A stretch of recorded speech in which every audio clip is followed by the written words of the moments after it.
today's craft, we're gonna be doing something totally different, and this is probably not for everyone because this is just a random thing I have to do. But I thought I would share because there's not really that many resources online on how to do this. And what we're making today is a medieval peasant slash just a medieval person's outfit, and for my son, so a boy. This is his project. I'm just helping him, but I'm doing a lot of it, obviously. But what he wants to wear for his medieval project is like a white linen shirt, some brown linen pants. Actually, he doesn't even know what the materials are, but it's like a white shirt, brown pants, a black vest, and shoes. And so I've been looking, I don't know about him, but I've been looking on YouTube, I've been looking online for ideas on what, just the details of what makes these things more medieval than, you know, modern. And what I've come up with that he's okay with is that we're gonna do a vest. Today I bought, probably gonna, on this video, I'm probably gonna do the vest and the pants, and then the shirt, I don't know. I don't really want to sew him a linen shirt if I don't have to. So I did buy him a Henley, like a neutral color Henley, and we're going to see if that's good enough under the handmade pants and vest. I also did buy a belt, like a full leather belt, and I'll probably buy this like pouch from Amazon because I don't really want to make that. So we'll see how it comes together. This is going to be an interesting video. If this is great if you have a Halloween costume that you want to be like a medieval person, or if you're like my kid's school, every sixth grader has to like do some kind of medieval costume outfit. They have a medieval fair, so, and that's a big project for them in sixth grade. So all the kids have to do it, but they all have different kinds of costumes or outfits. So this is more specific to his.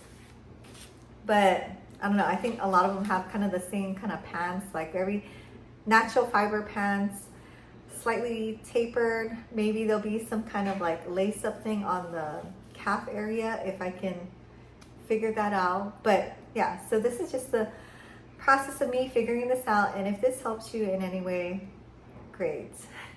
So the pattern I'm going to be using, I'm trying to just use what I have and modify it for this costume. There are patterns out there. It's just, he's 12, so he's like in a weird size range. He's like extra large kid, or maybe an XXL kid and an extra small adult. So, and no patterns really have that, like extra large kids or extra small adults. Like even, I was gonna use the pants pattern for this one, but, and it's supposed to be like for, you know, men and boys, but the jump between the boys large and the men small is like huge. So I'm not going to use this one, although this one, this is a very popular one. So if you have this, you can probably kind of do the same thing. I'm just using this one because it has a shirt pattern and the pants.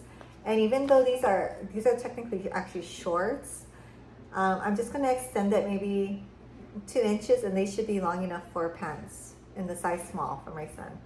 And I'm using this shirt pattern because I'm making a vest, and actually the pattern looks pretty good for using the back without the sleeves and then the front 2 pieces, and then kind of modifying it to make a vest.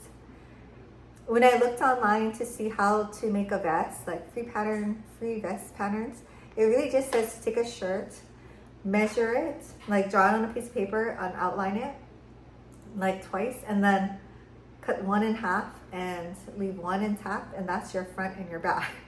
So yeah, this should be good. So this is the, like for example, this is the front of the shirt for the button-up shirt, but you can see without the sleeve it looks like a vest. I just have to shorten this part a little bit so that, you know, I'm not going to do buttonholes. I'm thinking of doing like a buckle in the front, so I don't have to make buttonholes and figure out a nice Renaissance kind of button. And 2, I don't know, the buckles kind of look cool. So I'll probably buy those online on Amazon. This is the back piece for the shirt back. And so yeah, you see how it kind of looks like, I'm using the small by the way, so the smallest one. Yeah, it looks like the back of a vest. Okay, I don't think I mentioned, but we're doing this on the floor because I need a lot of space. That's why we're in this room. But so all I did was this is the front piece. I just took it out, laid it out on here. And from this piece, it's really long, so I shortened it by 6 inches in case you use the exact same pattern and are doing the exact same thing.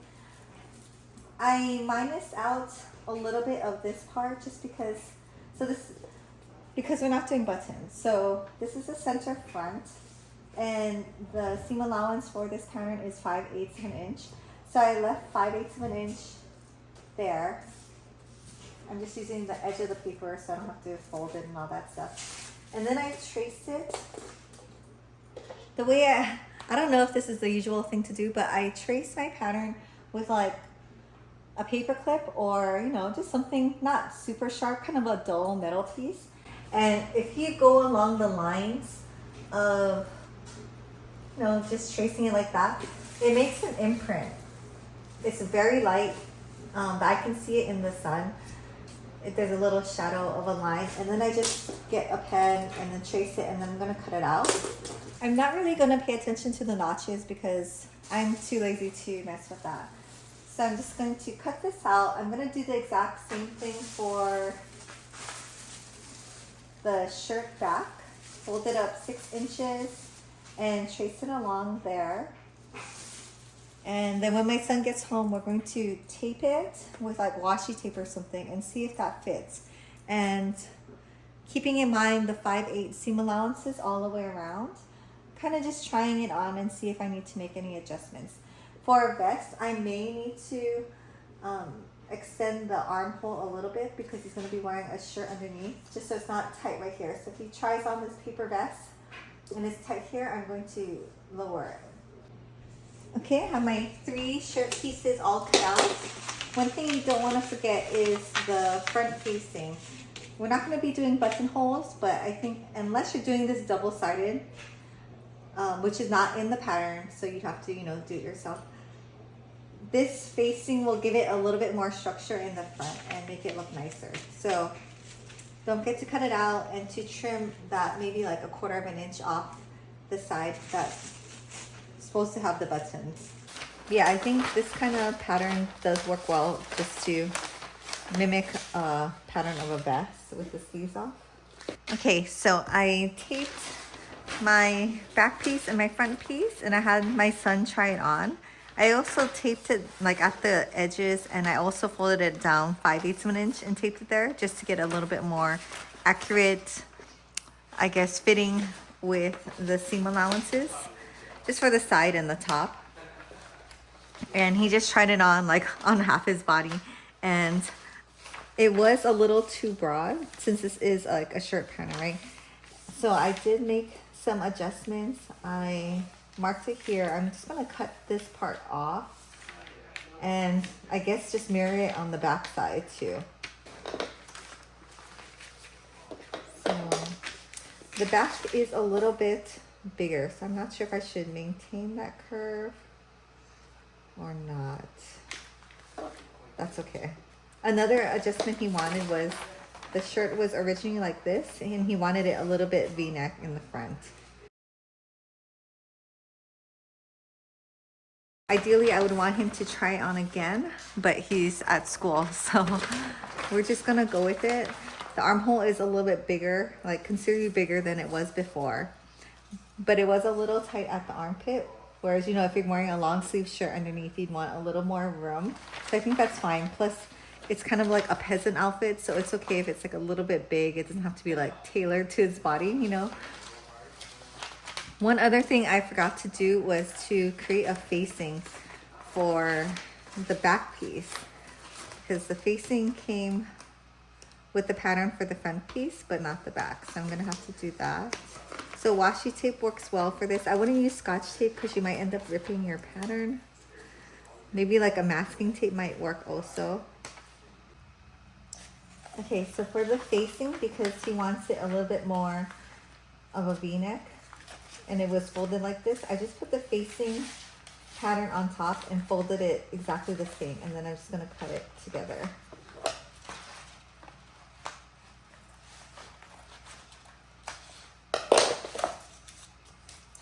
Okay, and then for the back facing, so this is how it's going to be sewn, right? The facing is going to go over here. I'm just going to get some scrap paper. I'm going to just align it to the side right here, because that's where it's going to connect, and just have it go down a couple inches. You know, like back facings, when if you've sewn a shirt like this before, it's about 3 inches. I'd say 2.5 to 3 inches, you know, on the back side. Maybe we'll just go a little bit lower. Let's do 3 inches so that it's very supported. The facing kind of just helps it maintain its shape, give it a little bit of body. Also finishes the edges off nicely. Like the armholes, we're going to have to use binding or do a double roll. Binding is probably easier on something like this. Whereas the facing, I'm just going to sew it on, we're going to flip it out, and then it's going to look nice. We'll just top stitch it. So that's what this is for. So yeah, 3 inches here and here. I'm going to just trace.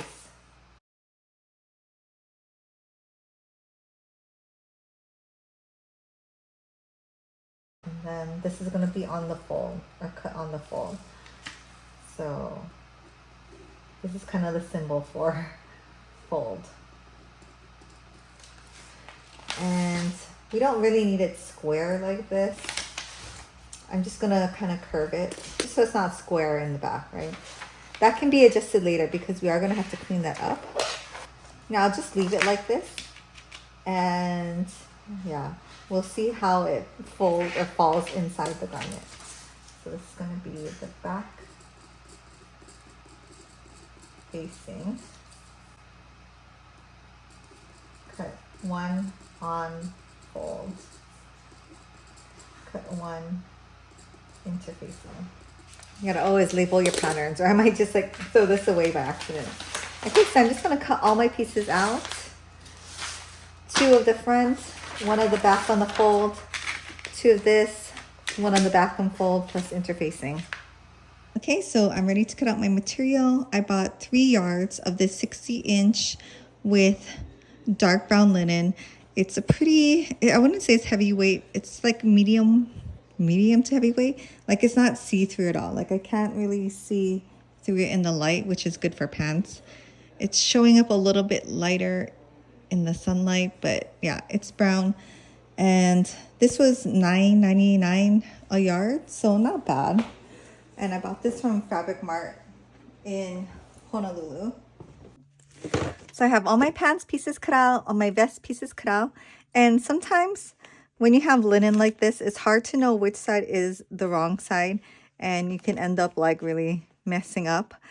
So I would just take a piece of chalk and mark one side, especially if they're both pretty identical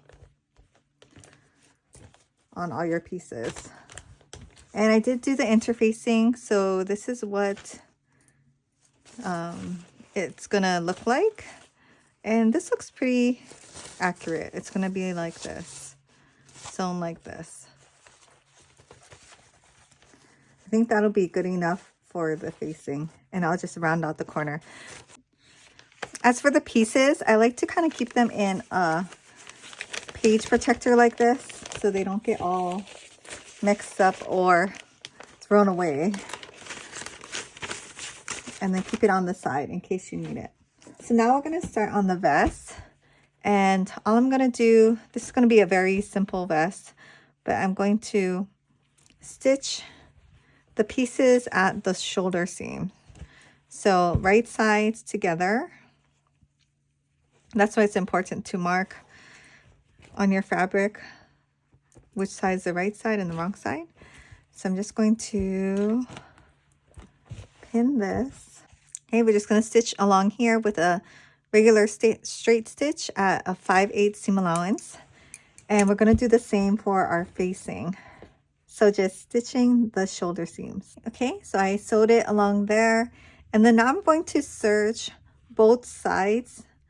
And the reason being is a lot of the times I'll just serge it right down the middle, but I think for the shoulders, you want it to lie as flat as possible for it to be comfortable. So I will go ahead and do the extra step of serging both sides.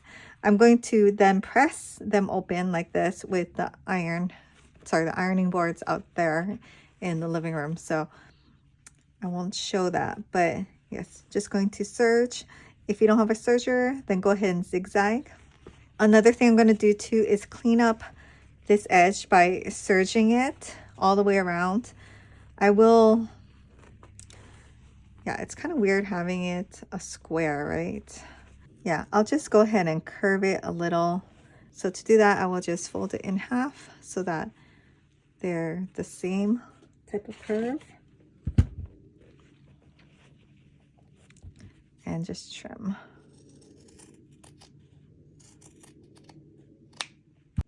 Okay, the next thing we're going to do is turn the vest right side out, and we're going to place the facing right side down and pin it to the vest. So starting with the corners, pin or clip, totally up to you. So make sure the shoulder seams line up first, and then pin the facing.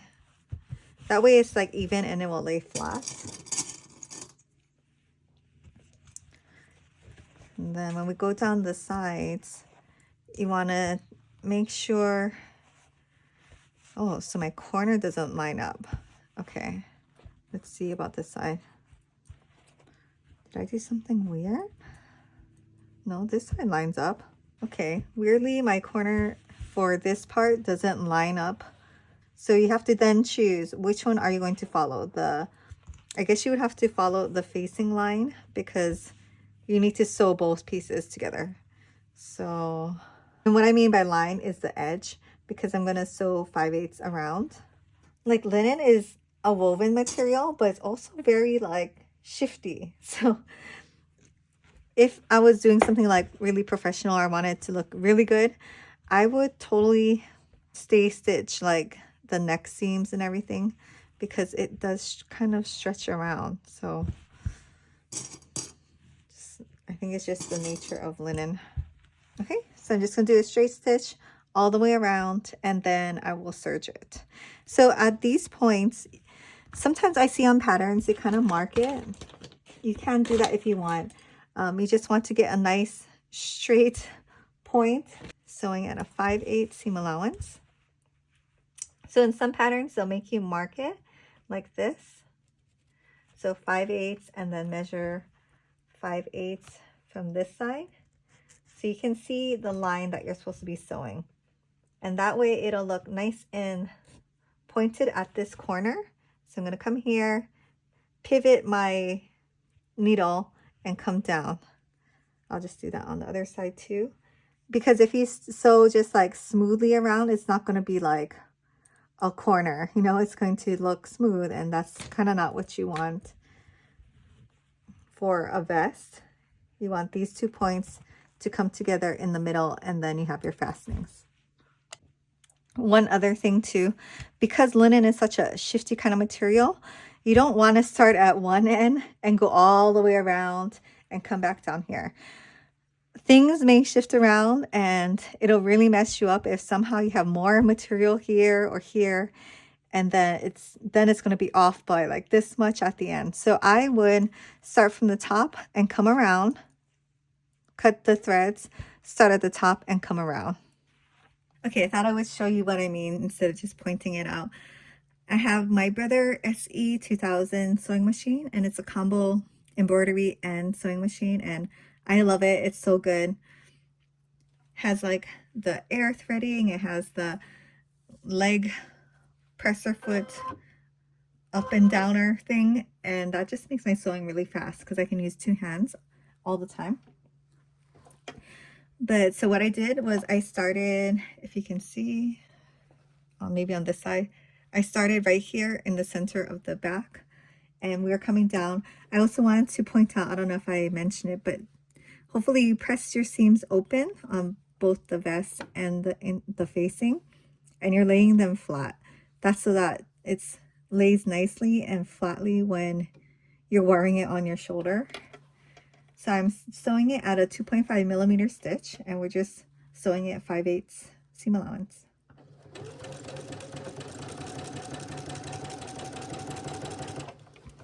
So I'm following the facing guide, also checking to make sure it's catching with 5/8 seam allowance. For me, 5/8 is just like a millimeter or so outside of the press foot edge. I have a walking foot on, which I love.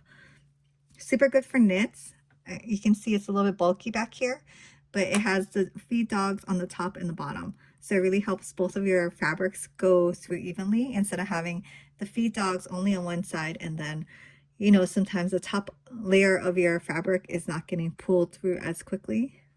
So I love this, and it was like 10 bucks on Amazon or something. I'll link it down below if I can find it. You can see my air pen is kind of fading already. I can still see where I need to stop. So right there. So now I'm going to lift my presser foot up and pivot.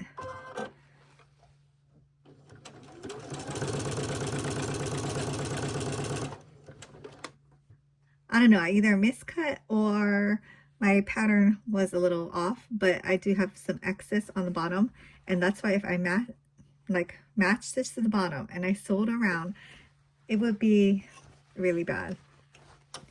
So now I'm just going to go ahead and sew all the way down on the other side.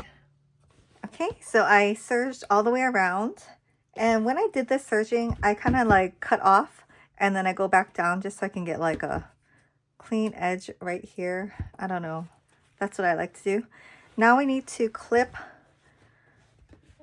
in the curves, and don't worry, we're going to top stitch this so it'll still be secure. Oh, please use your fabric scissors.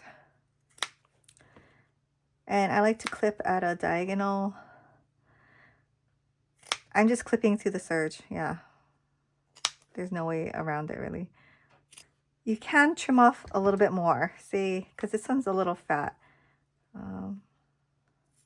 Just so that it can turn out nicely.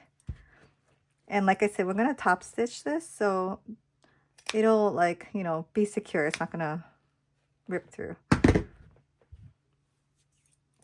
Okay, so flip out your point. It's not super pointed, but you do want it to be, you know, there. And then we're going to press it. I'm going to use my big iron for this.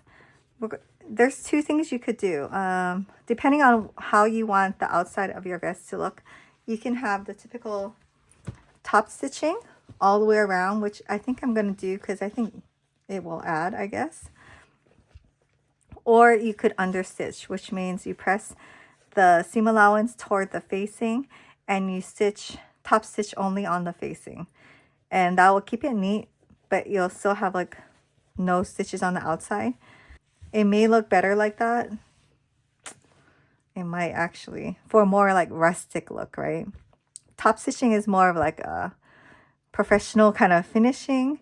It'll make it look maybe more modern. So I guess I'll understitch, which is more of a pain.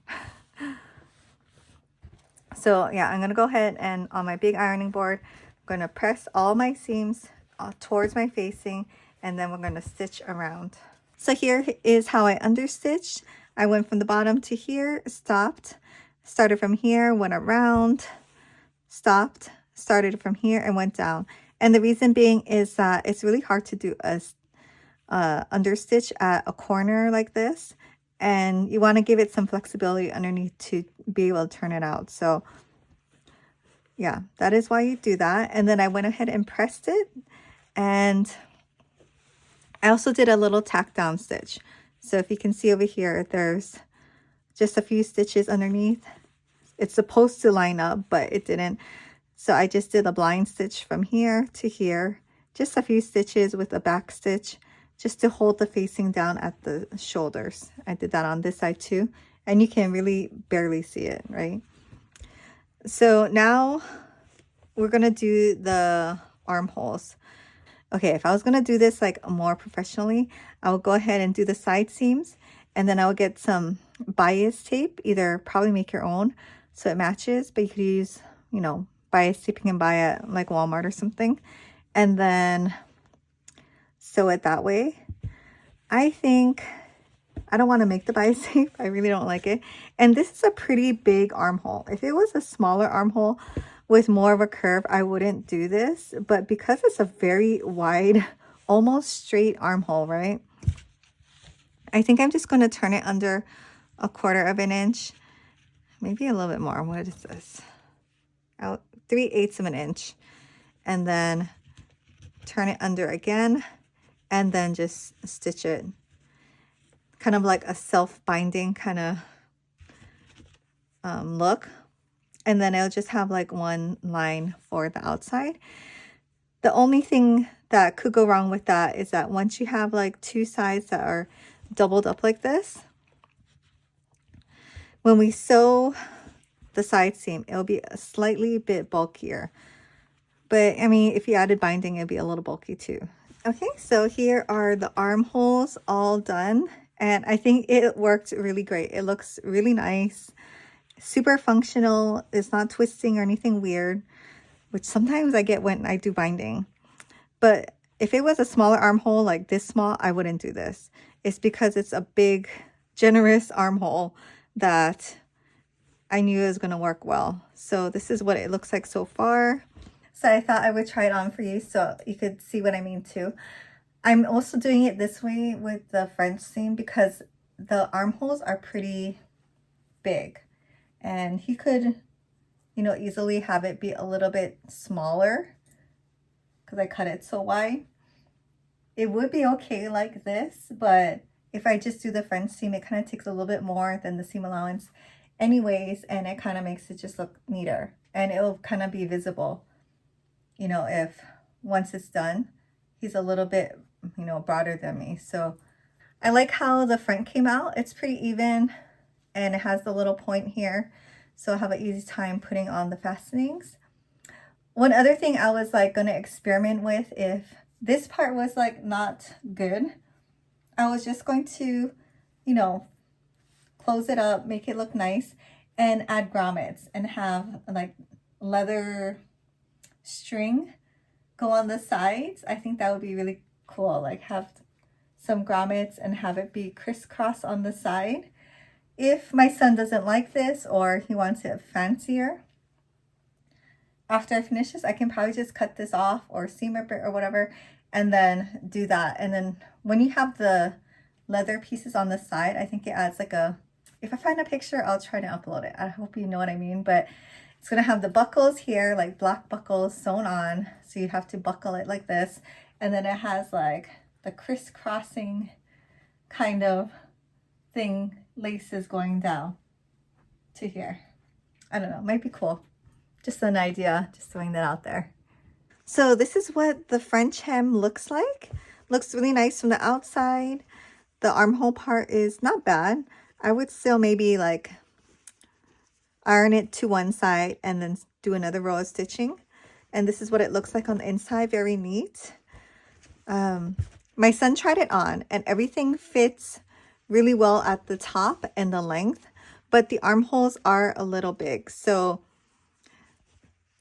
for all the changes I'm going to make or have been making, I'm going to adjust the pattern too, because I have another son that's going to be in 6th grade in a few years, and who knows, I may have to make the same thing. So I want to have an accurate pattern. So if you're doing the same thing too, don't forget to make the changes on your pattern. I know sometimes like I'll forget later, so I should do that after. But this is what it looks like with just the serge.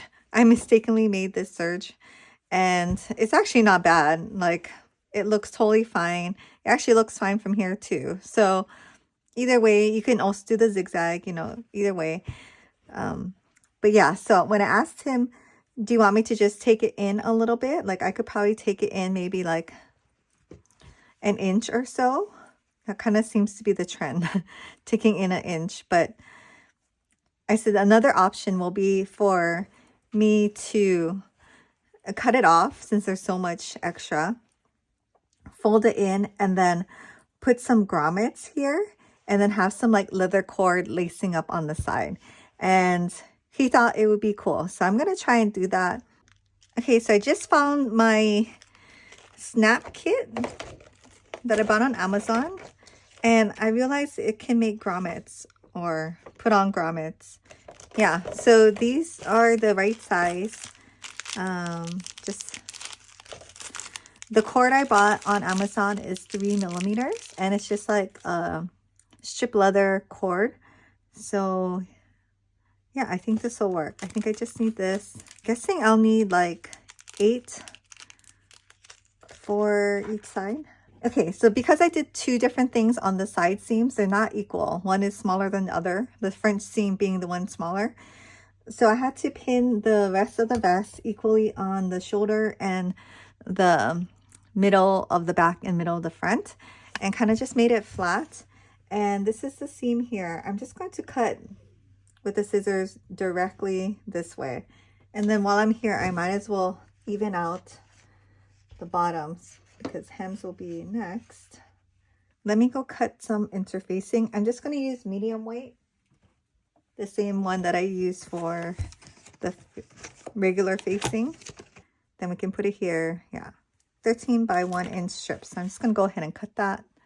I cut out my 4 strips of interfacing, ironed it on, and then I just serged it with the nice side on the outside.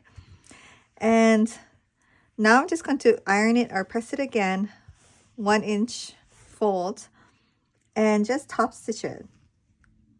Maybe like a 7/8 inch seam allowance from the side.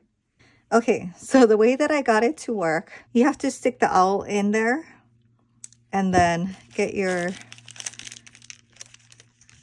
piece that has it's usually called the male piece, and then stick the owl in there and then kind of use it to help separate the fibers so that you can see the metal part around.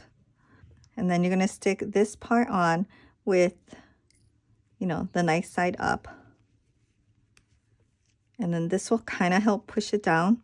You do have to make sure it's down and around that metal piece, like it's going around it. This is really messing up my nails, but I hope you can see. So we push the ring all the way down. You can see the metal part from the bottom coming up through it. So hold it like this, keep it together, and then you have to look at your tool and determine which side is the right side. But it's like this, and then you squeeze. And it crimps the inner portion of the metal around. So now it's nice and, well, it's not really scratchy. It's a little bit though. I think if you push too hard sometimes, it like makes little cracks in the metal. But it'll be fine for my purposes. So yeah, that looks pretty good. I'm going to go ahead and do it for the actual vest now. Okay, all the grommets or corns or whatever eyelets are in. Now I'm just going to work on the hem. So I'm just going to serge the bottoms, press it 1/2 inch up, and top stitch. Okay, hems are done. And one little tip, if you are doing hems like this, sometimes it's uneven. Like this one was a little bit uneven. I just kind of folded it in so that it wouldn't stick out on the outside. And also for the serger, one of them I just cut it off. I forgot I was supposed to like put the tail back in. It's a lot neater if you do put the tail back in. So I cut off the amount of cord I needed, and I still have a lot left over. And I just laced it through my eyelets, and yeah, this is perfect. The quality is really good. It really seems strong, and also like it'll kind of wear nicely over time and get softer. But yeah, super happy with this cord. Okay, so my toggles came in from Amazon, so now I can finally finish this project. So there are 4 of them, and these are just like faux leather. So I put them how I think we're going to put it on. There's 3 holes, and I put the buckle in the middle hole, and then I measured them out. It's 1 inch from the top and then 3.5 inches between each buckle. And to keep it stable, I think I'm going to try to see if I can glue it. So I'm just going to put, there isn't a wrong side and a right side.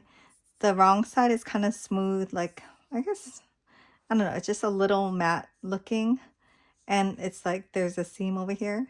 So I'm just going to put the glue there. And then I had it matched up so that the point is at that mark.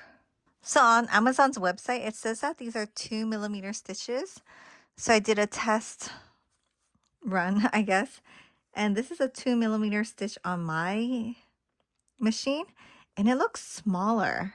I don't know. I will try the 2mm first. But I'm thinking it's going to be 2.5 or 3, really. Oh my gosh, I did a test run and it came out so good. I'm so impressed. And it is a 3mm stitch. So just FYI, if you buy this exact same one, I went in here and it matched up pretty much perfectly. I'm so impressed. So I only stitched it from here so that this last hole is still usable. And that's what it looks like on the back. So I'll go ahead and show you guys how I'm doing this one at the sewing machine. Okay, so I have my needle in the center. It might be actually a little more difficult with this one because it has the buckle and I have my locking foot on. So when I do the buckle, you want it to be usable, right? So you have to just, you know, try it out depending on what kind of buckle you have. And this part needs to bend and be free. So I'm really just going to start my stitch from here, down here, down all the way to here. So you're really not sewing that much. So let's try it with the buckle on. I'm going to bring my needle down into one of the holes. Like that's kind of the key, like getting that good starting spot.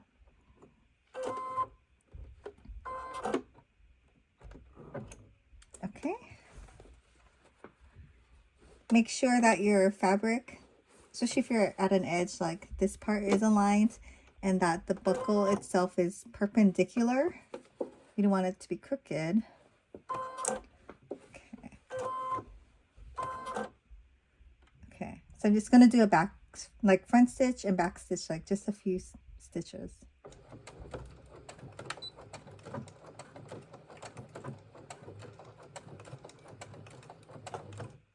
Okay, once you get to the last one, go ahead and pivot. And just go slow. That's really the trick, to go slow.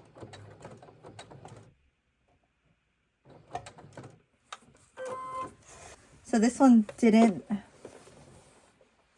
get in that last hole perfectly, but it's okay.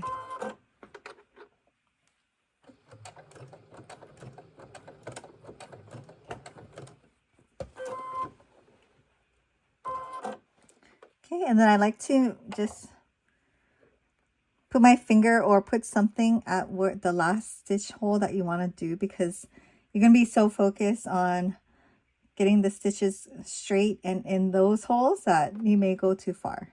So